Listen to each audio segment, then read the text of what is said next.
Halo adik-adik Jupiter semuanya, apa kabarnya? Pastinya luar biasa ya. Sekarang, siapa yang udah siap untuk mendengarkan firman Tuhan? Yuk, kita lipat tangan, tutup mata, kita berdoa. Ikuti kakak berdoa ya. Tuhan Yesus, terima kasih kalau hari ini kami boleh beribadah. Sekarang kami mau mendengarkan firman Tuhan. Berikan kami telinga yang dengar-dengaran akan firman-Mu. Terima kasih Tuhan, kami siap mendengarkan firman Tuhan. Haleluya, amin. Siapa yang tahu ini acara apa ya? Iya benar, ini acara pernikahan. Di pesta pernikahan, biasanya ada banyak sekali makanan dan minuman. Semua tamu yang datang bisa makan dan minum sampai kenyang deh pokoknya. Tapi, wah, ternyata jus anggurnya tidak cukup. Yah, tapi kakak tidak punya lagi. Gimana dong? Padahal tamu-tamu di pestanya masih banyak. Tunggu.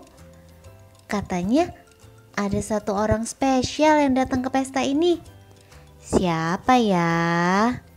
Orang spesial ini ada di dalam Alkitab.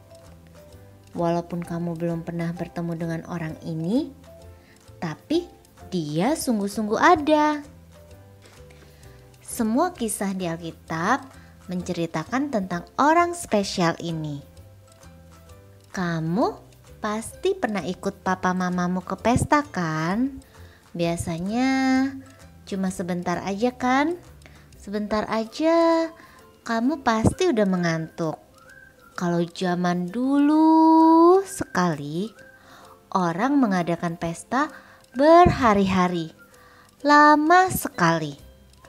Tamu yang diundang juga banyak sekali. Yesus juga diundang ke sebuah pesta pernikahan di kota Kana. Yesus datang di hari ketiga. Di pesta itu ramai sekali. Ibu Yesus juga datang ke pesta itu. Di pesta biasanya ada banyak sekali makanan dan minuman. Semua orang harus dapat makanan dan minuman yang cukup. Makanan dan minumannya pasti enak-enak. Coba kamu sebutkan, biasanya ada makanan apa aja sih di pesta? Tapi di pesta ini minumannya kurang. Masih ingat gak jus anggur yang kakak bawa tadi? Kurang kan? Di pesta ini juga begitu. Anggurnya kurang. Padahal di sebuah pesta, anggur itu sangat penting. Mungkin tamu yang datang terlalu banyak ya, sehingga anggurnya kurang. Aduh, bagaimana ya? Yang mengadakan pesta pasti malu dan sedih sekali kalau sampai tamu-tamu tahu kalau anggurnya habis. Aduh, kalau beli dulu pasti terlalu lama. Kan tidak ada mobil, tidak ada Gojek, tidak ada supermarket. Pasti ketahuan deh sama tamu-tamu kalau anggurnya habis. Aduh. Kamu pernah gak merasa sedih? Mungkin kamu merasa sedih karena kamu tidak mengerti apa yang diajarkan gurumu di sekolah. Atau kamu merasa sedih karena tidak menang lomba. padahal kamu sudah berusaha sungguh-sungguh. Atau mungkin kamu sedih karena papa atau mama belum pulang-pulang dari kantor, padahal kamu sudah ingin cerita-cerita dan main sama mereka. Kira-kira Yesus tahu tidak ya saat kamu sedih? Tentu Yesus tahu. Dia sangat tahu. Yesus bisa jadi penolongmu setiap waktu. Kalau kamu merasa sedih, kamu bisa panggil Yesus. Yesus, aku sedih. Tolong aku. Yesus pasti senang sekali kalau anak-anak seperti kamu berdoa memanggil Dia untuk minta tolong. Yesus bisa menolong kamu dan Dia mau menolong kamu. Maria ibu Yesus tahu kalau mereka sedang kebingungan dan sedih karena anggurnya habis. Mereka khawatir akan dimarahi, khawatir kalau mereka akan malu. Pokoknya mereka khawatir sekali. Maria memanggil Yesus. Ia minta tolong pada Yesus untuk melakukan sesuatu. Maria tahu bahwa Yesus bisa melakukan apa yang tidak bisa kita lakukan. Lalu Maria berkata pada pelayan-pelayan di pesta itu, "Kalian lakukan ya semua yang diperintahkan oleh Yesus." Wah, Ibu Maria minta tolong kepada Yesus. Ibu Maria tahu Yesus pasti bisa melakukan sesuatu untuk mereka yang sedang kebingungan. Maria sangat yakin kalau Yesus akan menolong mereka. Ya, Yesus bisa menolong mereka. Yesus juga bisa menolong kamu. Yesus juga bisa menolong papa mamamu. Di tempat itu ada 6 tempayan. Tempayan itu seharusnya dipakai untuk air cuci tangan sebelum makan. Yesus menyuruh para pelayan pesta untuk mengisi tempayan itu dengan air.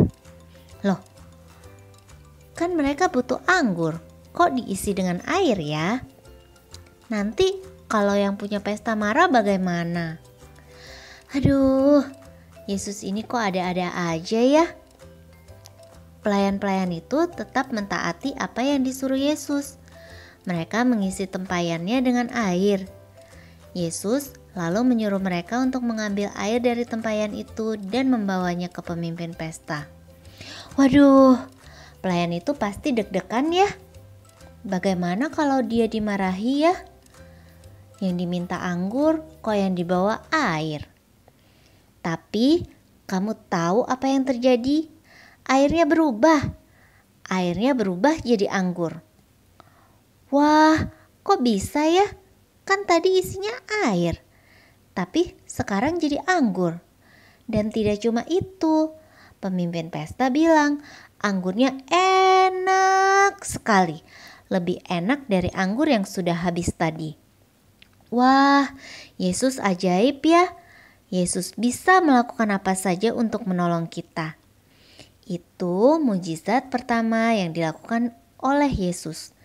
Kalau Yesus bisa mengubah air jadi anggur, Dia juga bisa jadi Allah yang menolong kamu setiap waktu.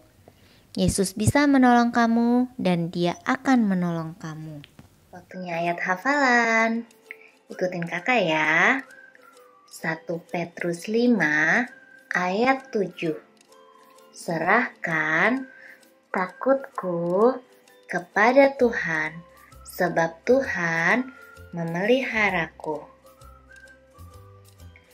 1 Petrus 5 ayat 7. Serahkan takutku kepada Tuhan, sebab Tuhan memeliharaku. Sekali lagi ya. 1 Petrus 5 ayat 7.